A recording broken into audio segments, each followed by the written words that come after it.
السلام علیکم ورحمۃ اللہ تعالی وبرکاتہ.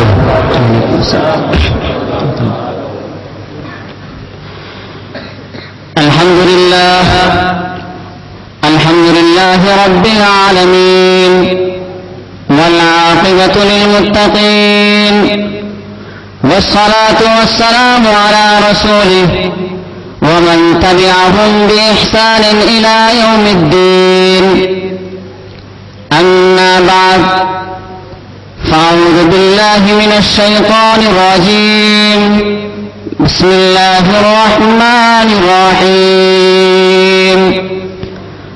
وما خلقت الجن والإنس إلا ليعبدون. صدق الله العظيم وصدق رسوله النبي الأمين الكريم. ونحن على ذلك لمن الشاهدين والشاكرين والحمد لله رب العالمين. بعد توحید کی متوالو، شمع رسالت کے پروانوں، غوث و رضا کے چاہنے والوں، آئیے ہم اور آپ مل کر سب سے پہلے اپنے آقا مولا حضور نبی اکرم صلی اللہ علیہ وسلم کی بارگاہ بے کس پناہ میں جھوم جھوم کر درود پاک کا نذرانہ پیش کریں. پڑھیں بآواز بلند اللہم صلی علی سیدنا شفیعنا و نبینا مولانا محمد معاذ الجود والکرم وآلہ وبارک وسلم. صلاۃ و سلام علیک یا رسول اللہ صلی اللہ تعالی علیہ وسلم. واہ کیا جود و کرم ہے شہ بطحہ تیرا، واہ کیا جود و کرم ہے شہ بطحہ تیرا، نہیں سنتا ہی نہیں مانگنے والا تیرا، نہیں سنتا ہی نہیں مانگنے والا تیرا. فرش والے تیری شوکت کا علو کیا جانے، فرش والے تیری شوکت کا علو کیا جانے. خوش روا عرش پہ اڑتا ہے پھریرا تیرا، خوش روا عرش پہ اڑتا ہے پھریرا تیرا. میں تو مالک بھی کہوں گا کہ ہو مالک کے حبیب، میں تو مالک بھی کہوں گا کہ ہو مالک کے حبیب، یعنی محبوب و محب میں نہیں میرا تیرا. تیری سرکار میں لاتا ہے رضا اس کو شفیع، تیری سرکار میں لاتا ہے رضا اس کو شفیع، جو میرا غوث ہے اور لاڈلا بیٹا تیرا، جو میرا غوث ہے اور لاڈلا بیٹا تیرا. معزز سامعین کرام، ابھی میں نے آپ حضرات کے سامنے ایک آیت کریمہ تلاوت کی، وما خلقت الجن والانس الا ليعبدون. اللہ رب العزت قرآن پاک میں فرما رہا ہے وما خلقت الجن والانس الا ليعبدون، یعنی میں نے جن اور انسان کو صرف اپنی عبادت کے لیے پیدا کیا، صرف اپنی پرستش کے لیے پیدا کیا. اب دیکھیں عبادت کے لیے پیدا فرمایا تو اس میں حکمت کیا ہے، کیوں عبادت کا حکم دیا؟ تو اسے سمجھنے کے لیے ہم قرآن پاک کی دوسری آیت کی تلاوت کرتے ہیں تو یہ باتیں ہمارے سامنے واضح ہو جاتی ہے. جیسا کہ پہلے پارہ کی آیت کریمہ اللہ رب العزت فرماتا ہے یا ایھا الناس اعبدوا ربکم الذی خلقکم والذین من قبلکم لعلکم تتقون الذی جعل لکم الارض فراشا والسماء بناء وانزل من السماء ماء فاخرج به من الثمرات رزقا لکم فلا تجعلوا للہ اندادا وانتم تعلمون. یا ایھا الناس اعبدوا، اے لوگو تم اپنے رب کی عبادت کرو. یا ایھا الناس اعبدوا ربکم الذی خلقکم، یعنی اپنے رب کی عبادت کرو جس نے تمہیں پیدا کیا. والذین من قبلکم لعلکم تتقون، اور تم سے پہلے کو پیدا کیا، یعنی تم ہی پیدا نہیں کیا بلکہ تم سے پہلے تمہارے آباء و اجداد کو بھی پیدا کیا.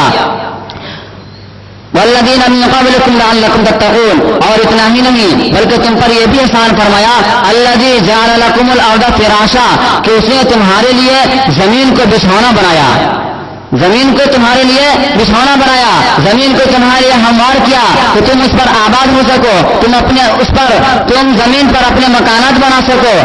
وجعل فراشا والسماء بناء، اور آگے فرمایا اتنا ہی نہیں زمین کو ہموار نہیں کیا بلکہ آگے فرمایا والسماء بناء، بلکہ تمہارے لیے آسمان کا سامیانہ تنا. وانزل من السماء ماء، اور آگے مزید انعامات کا ذکر فرماتے فرمایا وانزل من السماء ماء، اور اور آسمان سے پانی نازل فرمایا تاکہ تم اپنی پیاس کو تم بجھا سکو اور اپنی کھیتیوں کو سیراب کر سکو. تو یہ سارے انعامات ہیں. اس وجہ سے اللہ رب العزت نے اور بھی بہت سارے انعامات ہیں جس کو اللہ رب العزت نے اس آیت کریمہ میں ذکر فرمایا اور فرمایا یا ایھا الناس اعبدوا ربکم الذی، اے لوگو تم اپنے رب کی عبادت کرو. اب دیکھیے قرآن پاک میں ترتیب کے اعتبار سے سب سے پہلے عبادت کا جو حکم دیا گیا ہے، بندوں کو عبادت کرنے کا جو حکم دیا گیا اسی آیت کریمہ میں جو پہلے پارے کی آیت کریمہ ہے، یہ تیسری رکو یہاں سے شروع. تو اس میں بندے کو عبادت سے متعلق یہاں تعلیم دی گئی.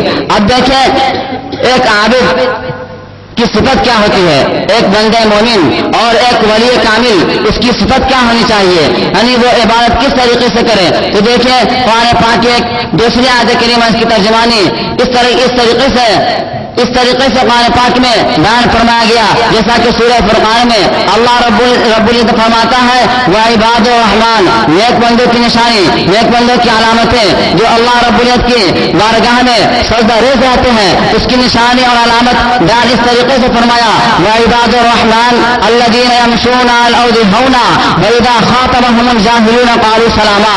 وعباد الرحمن اور رحمان کے وہ بندے وعباد الرحمن الذین یمشون علی الارض ہونا، جب وہ زمین پر چلتے ہیں تو ہونن یعنی نرمی کے ساتھ، بالکل طمانینت کے ساتھ، بالکل آرام کے ساتھ وہ چلتے ہیں. وَإِذَا خَاطَبَهُمُ الْجَاهِلُونَ قَالُوا سَلَامًا، اور جب جاہل سے یعنی جب وہ ان پڑھ سے جب وہ مخاطب ہوتے ہیں اگر وہ کوئی بدتمیزی کی باتیں کرتا ہے ان کے سامنے قالوا سلاما تو وہ کہتے ہیں صرف سلام. وہ صرف سلام کر کے گزر جاتے ہیں اور وہ کہتے ہیں گالی گلوچ کرنا یہ تو تمہارا کام ہے، ہمارا کام ہم اس میں تو نہیں پڑتے، یہ گالی گلوچ کرنا یہ تمہارا کام ہے. دیکھیں یہاں پر نرمی کے ساتھ ایک ولی کی صفت کو قرآن پاک میں فرمایا گیا اور اسی چلنے سے متعلق قرآن پاک میں فرمایا گیا حضرت لقمان سے متعلق مقصد فی مشیکا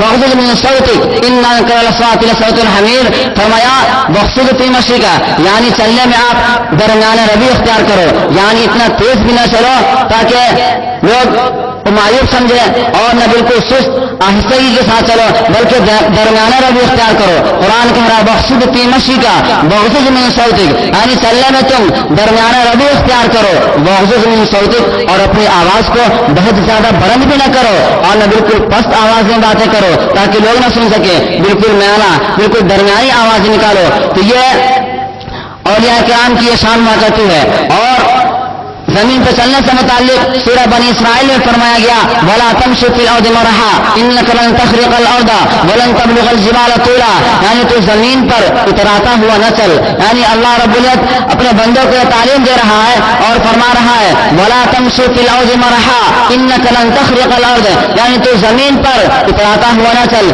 اس لیے کہ تو بلندی میں نہ تو پہاڑ کو پہنچ سکتا ہے اور نہ تو زمین کو چیر سکتا ہے. اس لیے زمین پر اگر چلو تو تم درمیانہ روی اور بالکل آہستگی اور سنجیدگی کے ساتھ چلو. یہ اولیاء کرام اور نیک بندوں کے صفات سے بیان فرمائے گئے. اور آگے فرمایا والذین یبیتون لربہم سجدا وقیاما، یہ سارے احوال جو بیان کیے گئے یہ تو اس کے ظاہری احوال ہیں، اولیاء کرام کے یہ ظاہری احوال ہیں کہ لوگ اسے دیکھ کر پہچان لیں گے، لیکن ایسا نہیں، وہ صرف ظاہر میں نہیں بلکہ جب وہ باطن میں جب وہ تنہائی میں ہوتے ہیں تو تنہائی میں بھی اللہ رب العزت کو یاد کرتے ہیں، اور جب وہ رات میں جب وہ کھڑے ہوتے ہیں والذین یبیتون لربہم سجدا وقیاما تو وہ اپنے رب کے حضور وہ کھڑے ہوتے ہیں اور کبھی قیام میں ہوتے ہیں اور کبھی سجدے میں ہوتے ہیں. تو یہ سارے اولیاء کرام کے صفات بیان فرمائے گئے کہ یہ اللہ کے نیک بندے ہوتے ہیں. اور آگے فرمایا والذین یبیتون لربہم سجدا وقیاما والذین یقولون ربنا اصرف عنا عذاب جہنم ان عذابها کان غراما انها ساءت مستقرا ومقاما والذین اذا انفقوا لم یسرفوا، اور جب وہ مال خرچ کرتے ہیں تو مال خرچ کرنے میں نہ وہ زیادہ خرچ کرتے ہیں اور نہ کنجوسی سے کام لیتے ہیں. تو یہ اولیاء کرام یہاں سے لے کر اور آخر آیت تک اولئک یجزون غرفۃ بما صبروا ویلقون فیہا تحیۃ وسلاما، یعنی اس میں 8 صفات اولیاء کرام کے بیان فرمائے گئے. 8 صفات، ایک ولی کے لیے کیا چیزیں ہونی چاہیے، اس میں سب چیزیں بیان فرمائی گئی، اور اس کے بعد فرمایا گیا اس کا بدلہ، اس کا صلہ کیا ہے، تو قرآن کہتا ہے اولئک یجزون غرفۃ بما صبروا، اس کے لیے وہ جنت میں اس کے لیے غرفہ اور جنت میں اس کے لیے مکان ہے جس میں وہ ہمیشہ ہمیشہ رہیں گے۔ یہ اولیاء کرام کی شان ہے جو اس آیت کریمہ میں ہمیں اس باتیں ہمارے سامنے ظاہر ہوتی ہے، اور اسی سے متعلق قرآن پاک فرماتا ہے، اور متقی پرہیزگار سے متعلق اور عام لوگوں سے متعلق قرآن فرماتا ہے سورہ اعراف میں ان الذین اتقوا اذا مسهم طائف من الشیطان تذکروا فاذا هم مبصرون، اللہ کے نیک بندے ان الذین اتقوا اذا مسهم طائف من الشیطان، جب شیطان کا گزر جب ان کے پاس سے ہوتا ہے، طائف من الشیطان تذکروا، تو وہ متنبہ ہو جاتے ہیں، اور وہ متنبہ ہو جاتے ہیں، اور ان کے پاس سے جب شیطان کا گزر ہی ہوتا ہے، صرف خیالات گزرتے ہیں تو وہ متنبہ ہو جاتے ہیں۔ لیکن عام لوگ اس کے بارے میں قرآن فرماتا ہے قل اعوذ برب الناس ملک الناس الہ الناس من شر الوسواس الخناس الذی یوسوس فی صدور الناس۔ اب یہاں دیکھیے فی صدور الناس فرمایا گیا، یعنی شیطان ہم لوگوں کے دلوں میں بالکل بس رکھ چکا ہے اور ہمارے دل میں وہ بس وسے ڈالتا ہے، تو یہ عام لوگوں کے بارے میں قرآن فرما رہا ہے۔ لیکن جو اللہ کے نیک بندے ہوتے ہیں، جب ان کے پاس سے جب شیطان کا گزر ہوتا ہے یا شیطان کے بس سے کا خیال جب ان کے پاس سے گزرتا ہے تو وہ متنبہ ہو جاتے ہیں اور وہ ہوشیار ہو جاتے ہیں۔ تو یہ ہے اولیاء کرام اور عام لوگوں میں یہ فرق۔ بہت سے حضرات وہ ہیں جو اپنے تقویٰ پر یہ گھمنڈ کرتے ہیں کہ نمازی تو ہم بھی ہیں، ہم بھی متقی پرہیزگار ہیں، حالانکہ ایسی باتیں نہیں، بلکہ اللہ رب العزت جسے چاہتا ہے اس سے نوازتا ہے اور اپنا محبوب بندہ بناتا ہے۔ اور جیسا کہ آپ حضرات بخود واقف ہیں کہ یہ محفل یہ حضور غوث پاک رضی اللہ تعالیٰ عنہ سے منسوب ہے، اور یہ 11ویں شریف آپ ہی کے نام سے منسوب ہے اور اسی لیے منعقد کی گئی ہے، اور اس سے متعلق آپ حضرات کو متعدد علماء کرام کی تقاریر سماعت فرمانی ہے، جیسا کہ حضرت شہزاد حضور شہباز دکن حضرت علامہ مولانا سہیل اللہ صاحب قبلہ کی تقریر آپ کو سماعت فرمانی ہے، اور مہمان خصوصی حضرت مولانا بہاؤدین صاحب گلبرگہ شریف سے تشریف لا رہے ہیں، اور حضرت علامہ مولانا حامد حسین صاحب ازہری قبلہ تشریف فرما ہے، ان کے بھی آپ کو تقریر تنویر سماعت فرمانی ہے۔ میں آپ حضرات کے سامنے کچھ باتیں حضور غوث پاک رضی اللہ تعالیٰ عنہ سے آپ کے سامنے پیش کرنے کی سعادت حاصل کروں گا، تاکہ میں بھی اپنے آپ کو مجھے سرکار حضرت غوث پاک رضی اللہ تعالیٰ عنہ کے تعریف کرنے والے میں اپنا نام لکھا سکوں۔ اب دیکھیں حضور غوث پاک رضی اللہ تعالیٰ عنہ آپ کی ولادت مبارک سن 470 ہجری میں، سن 471 ہجری میں بغداد شریف کے ایک شہر جیلان میں آپ کی ولادت مبارک ہوئی۔ جب آپ کا وصال شریف سن 561 ہجری میں آپ کا وصال شریف ہوا، اور آپ کا مزار شریف بغداد شریف میں ہے جو مرجع خلائق ہے، اور تمام حضرات جو وہاں مستفید ہوتے ہیں اور جسے حضور غوث پاک بلاتے ہیں وہ وہاں جاتے ہیں اور حضور غوث پاک رضی اللہ تعالیٰ عنہ کے مزار کی زیارت فرماتے ہیں۔ اب دیکھیں حضور غوث پاک رضی اللہ تعالیٰ عنہ کی ولایت مبارک، علماء کرام نے فرمایا کہ آپ کی ولایت مبارک پہلے رمضان شریف کو، یعنی پہلے رمضان شریف کو آپ کی ولادت شریف ہوئی، اور بعد نے کہا کہ 29 رمضان شریف کو، پہلے رمضان شریف کو جب آپ کی ولادت باسعادت ہوئی تو اس دن آپ نے اپنی والدہ کا دودھ نہیں پیا۔ جب آپ کی ولادت مبارک ہوئی، آپ کا بچپنے کا زمانہ ہے، لیکن آپ نے اس دن دودھ نہیں پیا۔ جب لوگوں پر چاند مشتبہ ہو گیا، جب لوگوں کو چاند نظر نہیں آیا تو لوگوں نے آپ کی والدہ مائدہ سے فرمایا کہ کیا آپ کو اس بات کی شہادت ملی ہے، کیا چاند نظر آیا ہے کہیں؟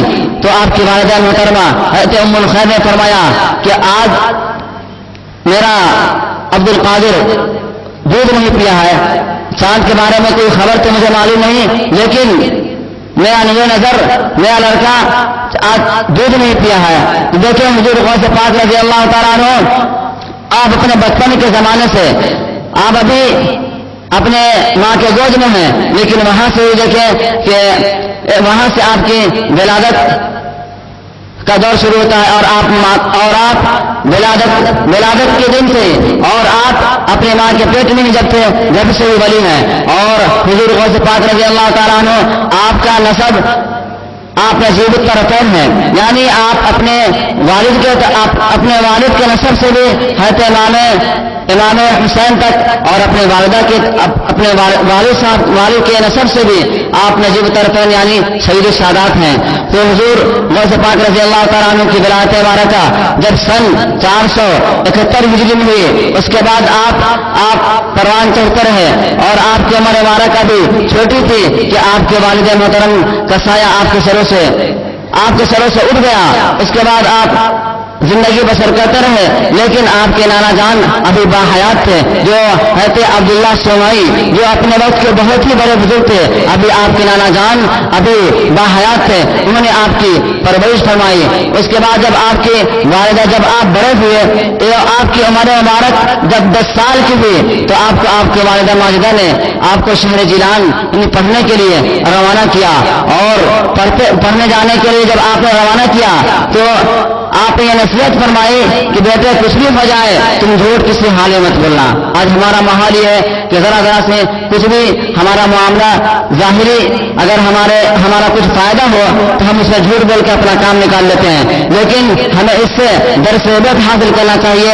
یہ واقعہ بتانا مقصد نہیں، بلکہ میں آپ کے سامنے جھوٹ اور سچ کی اہمیت کیا ہے یہ بتانا چاہتا ہوں۔ مسلمانوں، جب حضور غوث پاک رضی اللہ تعالیٰ عنہ جب آپ جیلان کی طرف تشریف لے جا رہے ہیں تو آپ کی والدہ ماجدہ نے فرمایا بیٹا تو تم جھوٹ ہرگز مت بولنا، اور آپ نے جاتے وقت اپنے ہوئے نظر کے جو بھی آپ کا کپڑا تھا اس میں آپ نے 40 اشرفیاں آپ نے اس میں سی دی۔ جب حضور غوث پاک رضی اللہ تعالیٰ عنہ جب آپ تشریف لے جاتے ہیں تو ڈاکوؤں کے قافلے نے تمام قافلے کو لوٹ لیا، لیکن حضور غوث پاک رضی اللہ تعالیٰ عنہ جو ابھی چھوٹے تھے، ڈاکو نے کہا کہ ان کے پاس کچھ بھی نہیں ہوگا۔ اس نے ازراہ تمسخر، اس نے مذاق کے طور پر اس نے کہا بچے بتاؤ تمہارے پاس بھی کچھ ہے؟ حضور غوث پاک نے فرمایا ہاں ہمارے پاس بھی ہے، ہمارے پاس 40 اشرفی ہے۔ ڈاکوؤں کے سردار نے کہا کہ یہ مذاق کر رہے ہیں، یہ ایسے ہی کر رہے ہیں، لیکن جب انہوں نے تلاشی لی پھر بھی نہیں ملا۔ آپ نے کہا کہ ہماری والدہ ماجدہ نے چلتے وقت 40 اشرفیاں ہمارے یہ استر میں یہاں سل رکھا تھا۔ جب ڈاکوؤں کے سردار نے جب اتنا دیکھا تو وہ رو پڑا اور اس نے کہا کہ ہم کتنے نادان ہیں کہ ہم اپنے رب العالمین سے جو میں نے وعدہ کیا تھا، جو اس رب العالمین نے تمام روحوں کو جب جمع فرمایا اور اس نے کہا تھا الست بربکم قالوا بلی شہدنا، اللہ رب العزت نے تمام روحوں کو جمع فرمانے کے بعد ذریت حضرت آدم علیہ السلام کی پشت تمام ذریات کو نکالنے کے بعد ان سے کہا الست بربکم، کیا میں تمہارا رب نہیں؟ سب نے بیک زبان کہا تھا قالوا بلی شہدنا، ہاں کیوں نہیں، ہم اس پر گواہ ہیں۔ سب نے وہاں تو گواہی دی تھی، یہاں کر بہت سے حضرات بھول گئے۔ جب اس ڈاکو کے سردار نے جب حضور غوث پاک رضی اللہ تعالیٰ عنہ کے اس سچ کے عمل کو دیکھا، جب سچ بولتے ہوئے دیکھا تو وہ زاروں قطار رونے لگا اور آپ کے دامن کرم سے وابستہ ہو گیا اور وہ طائب ہو گیا اور سچے دل سے آپ کے حق پر وہ کلمہ پڑھ لگا۔ دیکھیے حضور غوث پاک رضی اللہ تعالیٰ عنہ کا یہ ابتدائی زمانہ ہے اور ابتدائی ابھی آپ تعلیم حاصل کرنے کی غرض سے ابھی آپ تشریف لے جا رہے ہیں۔ جب آپ وہاں تشریف لے گئے اور آپ بالکل محنت اور لگن کے ساتھ آپ وہاں علم حاصل کر رہے ہیں، جب آپ کی عمر مبارک جب 26 سال کی ہوئی تو آپ کو سند فراغت سے نوازا گیا اور آپ کو تمام علوم و فنون کی سند آپ کو دے دی گئی۔ جب آپ وہاں سے فارغ ہوئے اور آپ کی عمر مبارک ابھی 26 سال کی تھی کہ کچھ لوگ جو آپ کے ہم عصر علماء تھے انہوں نے اعتراض کرنا شروع کیا اور وہ دنیاوی جاہ و جلال کے اعتبار سے انہوں نے یہ کہا اور طرح طرح کے انہوں نے اعتراض کرنا شروع کیے حضور غوث پاک رضی اللہ تعالیٰ عنہ۔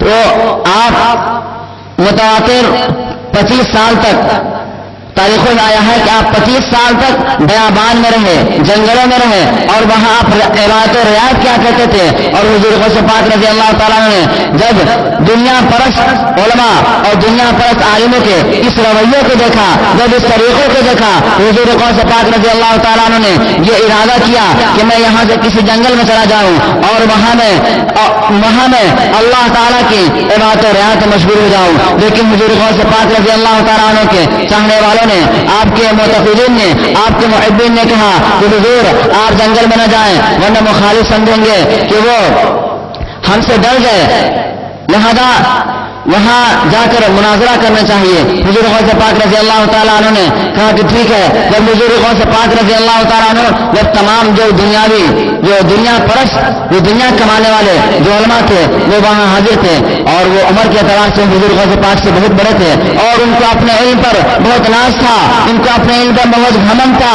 جب حضور غوث پاک رضی اللہ تعالیٰ عنہ جب ان کے دربار میں جب وہاں آپ تشریف لے گئے, تمام علماء اپنے وقت کے جمع ہیں, تمام ایک جگہ پر اکٹھا ہیں. حضور غوث پاک رضی اللہ تعالیٰ عنہ بالکل نہایت سنجیدگی کے ساتھ وہاں تشریف لے جاتے ہیں اور وہاں تشریف لے آنے کے بعد تمام مجلس والے کو آپ سلام کرتے ہیں اور آپ وہاں تشریف رکھتے ہیں.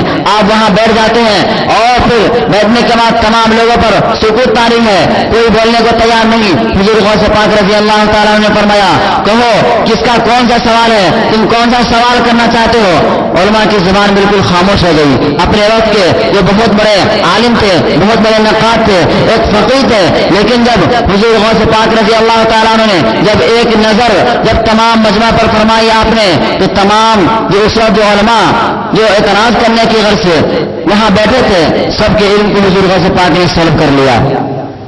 اعتراض کرنے کی غرض سے وہاں حاضر ہوئے تھے, لیکن وہ صرف دنیاوی جاہ و جلال کے اعتراض سے اس نے اعتراض کیا تھا. اس کا اعتراض کرنا یہ دین کے لیے نہیں بلکہ اپنے مفاد کے لیے تھا. حضور غوث پاک رضی اللہ تعالیٰ عنہ نے ان کا علم سلب کر لیا اور کہا کہو تم اعتراض کیوں نہیں کرتے. سبوں نے کہا کہ میں اعتراض کیسے کروں, ہماری زبانیں گم ہو گئی اور ہمارا جو علم تھا وہ علم ہمارا جاتا رہا. حضور غوث پاک رضی اللہ تعالیٰ نے کہا کہ تم نے اپنا بھی وقت برباد کیا, تم نے اپنا بھی وقت ضائع کیا اور ہمارا بھی وقت ضائع کیا. حضور غوث پاک رضی اللہ تعالیٰ عنہ مجلس سے اٹھتے ہیں, جیسے آپ جانے لگتے ہیں تو علماء آپ کے دامن کو پکڑتے ہیں کہ آپ کہاں تشریف لے جا رہے ہیں, ہمارا علم آپ مجھے واپس کر دیجیے, ہمارا علم آپ ہمیں واپس کر دیں. حضور غوث پاک رضی اللہ تعالیٰ عنہ نے حضور غوث پاک رضی اللہ تعالیٰ نے کرم فرمایا اور انہیں ان کا علم عطا فرما دیا. یہ حضور غوث پاک رضی اللہ تعالیٰ عنہ کی شان بے نیازی ہے. اب دیکھیں کوئی بھی ولی, کوئی بھی قطب, کوئی بھی غوث بغیر علم حاصل کیے ہوئے بغیر علم کے ولی نہیں ہو سکتا. اس لیے کہ ولی کے لیے ضروری ہے علم حاصل کرنا. اس لیے کہ حضور غوث پاک رضی اللہ تعالیٰ عنہ خود قصیدہ غوثیہ میں فرماتے ہیں طلبت العلم حتى صرت قطبا, طلبت العلم حتى صرت قطبا ونلت السعد من المولى الموالي. فرمایا قصیدہ غوثیہ میں, یہ یہاں ہر جماعت کو قصیدہ غوثیہ پڑھا جاتا ہے, اس میں یہ شعر ہے. حضور غوث پاک فرماتے ہیں طلبت العلم حتى صرت قطبا, یعنی میں نے علم طلب کیا, میں نے علم کے راستے میں میں نے جہاد کیا حتى صرت قطبا, یہاں تک کہ میں قطبیت کی منزل پر فائز ہوا. تو کوئی بھی ولی, کوئی بھی غوث اس وقت تک ولی کامل ہو ہی نہیں سکتا جب تک کہ انہیں دین کی سمجھ اور دین کا علم نہ ہو.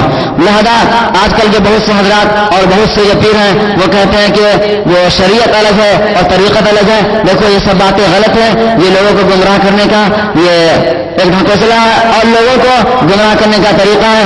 جو بھی اگر اس طریقے کی باتیں کریں تو آپ ان حضرات کے سامنے حضور غوث پاک رضی اللہ تعالیٰ عنہ کی زندگی اور ان کا نمونہ اور آپ کی سیرت طیبہ ان کے سامنے آپ رکھیں اور یہ فرمائیں کہ حضور غوث پاک رضی اللہ تعالیٰ نے کس طریقے سے زندگی بسر کی ہے. جیسا کہ بہت ہی مشہور ہے حضور غوث پاک رضی اللہ تعالیٰ عنہ جب آپ عبادت و ریاضت کیا کرتے تھے, جب آپ مجاہدہ کیا کرتے تھے, دن رات آپ مجاہدہ کرتے, اور علماء نے فرمایا کہ آپ نے عشاء کی نماز سے 40 سال تک فجر کی نماز آپ نے ادا فرمائی ہے. عشاء کی وضو سے آپ نے فجر کی نماز ادا فرمائی ہے. یہ حضور غوث پاک رضی اللہ تعالیٰ کا مقام ہے. جب آپ گزر رہے تھے ایک جنگل اور بیابان سے, جب آپ گزر رہے تھے تو ایک غیبی آواز آئی اور وہ غیبی آواز اس طریقے سے تھی کہ حضور غوث پاک رضی اللہ تعالیٰ عنہ جب آپ متواتر 3 یا 7 دن سے آپ کو کچھ دانہ پانی میسر نہ سکا اور آپ بالکل پیاس کی وجہ سے بالکل نڈھال ہو چکے تھے, حضور غوث پاک رضی اللہ تعالیٰ عنہ نے اوپر آسمان کی طرف نگاہ اٹھائی, اوپر سے بادل یعنی آسمان برسنے لگا اور آپ نے پانی پی کر اپنی پیاس بجھائی. اس کے بعد ایک بادل نمودار ہوا. بادل نمودار ہونے کے بعد اس نے کہا کہ اے عبد القادر میں تیرا رب ہوں. اس نے کہا اے عبد القادر میں تیرا رب ہوں. اس کے بعد پھر اس نے کہا کہ آج سے میں نے تمہارے لیے جو بھی چیزیں ناجائز تھی وہ میں نے تمہارے لیے حلال کر دی. یعنی ناجائز سے اس کو میں نے حلال کر دی. حضور غوث پاک رضی اللہ تعالیٰ نے جب یہ جملہ جب آپ کے کانوں میں جب یہ جملے گئے تو حضور غوث پاک رضی اللہ تعالیٰ نے لا حول ولا قوت الا باللہ العظیم پڑھا، اس لیے کہ وہ شیطان تھا. اور حضور غوث پاک رضی اللہ تعالیٰ نے جب لا حول کی صدا جب آپ نے بلند کی تو وہ شیطان وہاں سے بھاگنے لگا، اور بھاگتے بھاگتے اس وقت بھی اس نے اپنا جال بکھیرنے کی کوشش کی اور آپ کو اپنے فریب میں لینا چاہا. اور شیطان نے جاتے وقت کہا کہ اے عبد القادر رضی اللہ تعالیٰ عنہ، تمہیں آپ کو آپ کے علم نے بچا لیا. دیکھیے آج کل بہت سے حضرات جو ہیں یہ بہت پڑھے لکھے ہیں، اپنے وقت کے بہت بڑے عالم مفتی کہا رہے ہیں، لیکن دیکھیں تو وہ گمراہ ہو چکے ہیں. وہ کیوں؟ اپنے علم پر انہیں گھمنڈ ہو گیا، اپنے علم پر انہیں ناز ہے کہ ہمارے جیسا کوئی ہے ہی نہیں، ہمارا علم میں کوئی ہم سے کوئی بلند نہیں، لہذا اس کا یہ گھمنڈ انہیں کھا گیا، ان کا گھمنڈ ان کے تمام اعمال کو کھا گیا. تو اب دیکھیں شیطان نے حضور غوث پاک رضی اللہ تعالیٰ عنہ کو پھر کیا کہا کہ آپ کو آپ کے علم نے بچا لیا. حضور غوث پاک رضی اللہ تعالیٰ نے یہ نہیں فرمایا کہ ہاں میرے علم نے مجھے بچا لیا، بلکہ حضور غوث پاک رضی اللہ تعالیٰ نے فرمایا اے شیطان مردود، میرا رب العزت نے مجھے بچا لیا، میرا علم نہیں بلکہ اللہ رب العزت نے کرم فرمایا اور ہمیں بچا لیا. یہ اللہ تعالیٰ کا شکر ہے کہ اسے ہم نے تمہارے مکر سے تمہارے فریب سے ہمیں بچایا.